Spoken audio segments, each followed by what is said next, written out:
We have with us Karen, the founder of Student Ladder, an information destination for students. Today we're going to discuss assessment centres and specifically the group exercise. So Karen, what is involved in a group exercise? Well, you're split into groups of sort of 4 to 6 people and given a task to do or a problem to solve or something to debate. It could be that you're given information as a group, it could be you're given information individually and you have to present that and discuss it with the group. It's always observed, so all of your discussions are observed by the employer. And they're generally about sort of 20 to 30 minutes. And often you have to present the results at the end. And what are they looking to assess? They're looking to assess 5 skills generally. The first is teamwork, so how well you cooperate with others and collaborate. Secondly, they're looking at influencing skills. Can you actually persuade people of your view? Thirdly, they're looking at communication skills, how well you come across and you can communicate your own views. Fourthly, they're looking at sort of analytical ability, how well you sort of synthesize and assess the information you've been given in order to answer the problem.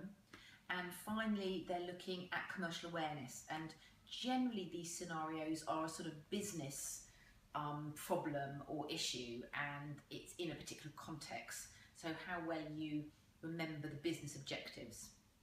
It would be useful for students to examine each of these in turn, starting with teamwork. How should one behave in order to impress? Listen well. Okay, so this is a group exercise. So be sensitive to other people's feelings. Be alert to people getting left out, so bring them into the conversation.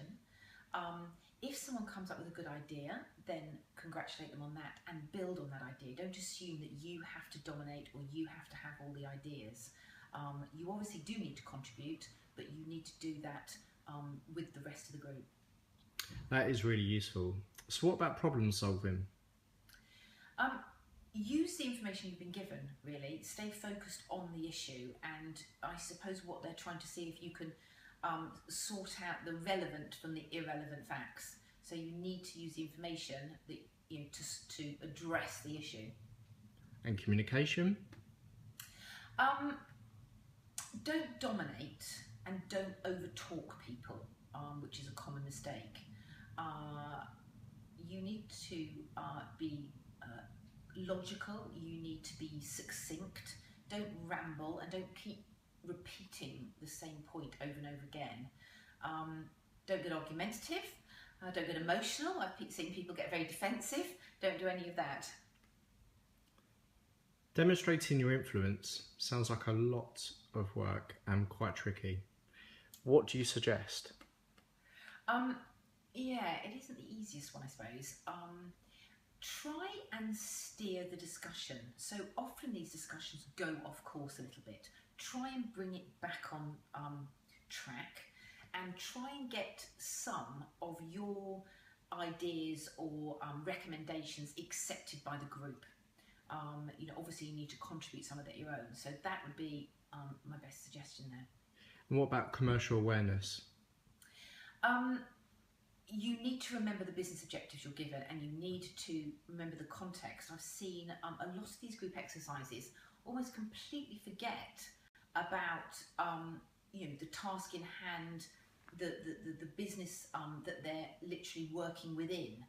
So make sure that you're cognizant of that environment. Seems like a lot to remember.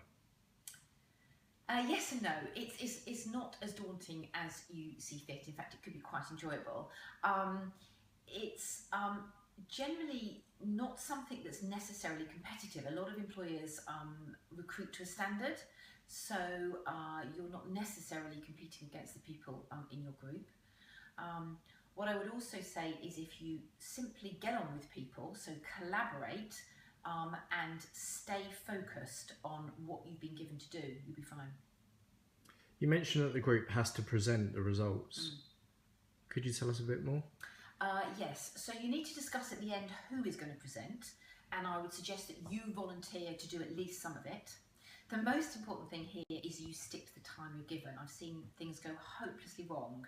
So you'll be given something very short, like 2 minutes. So if you've only got 2 minutes, make sure you get the salient points across. So your recommendations and conclusions, for instance. Don't start your 2 minutes by introducing yourself and introducing what the group did, and they will stop you at 2 minutes. They will not give you any more time. So make sure that you adhere to that. Talk in terms of we and not I, because it's a group exercise, and maintain eye contact with your audience. Thanks. And any final piece of advice? Yeah, right at the beginning, introduce yourself and make sure that you know the names of the other people in your group. I've seen people not know that, and it looks really awkward and rude for them not to know the name of the person they've been working with for the last half an hour. But there's a lot more information on the Student Ladder website, and there's a booklet literally on assessment centres, as this is just one part of the assessment centre, that you can download from the site. So have a look at that, it will really help. If you have got through to an assessment centre, well done, because you're really in the last knockings now.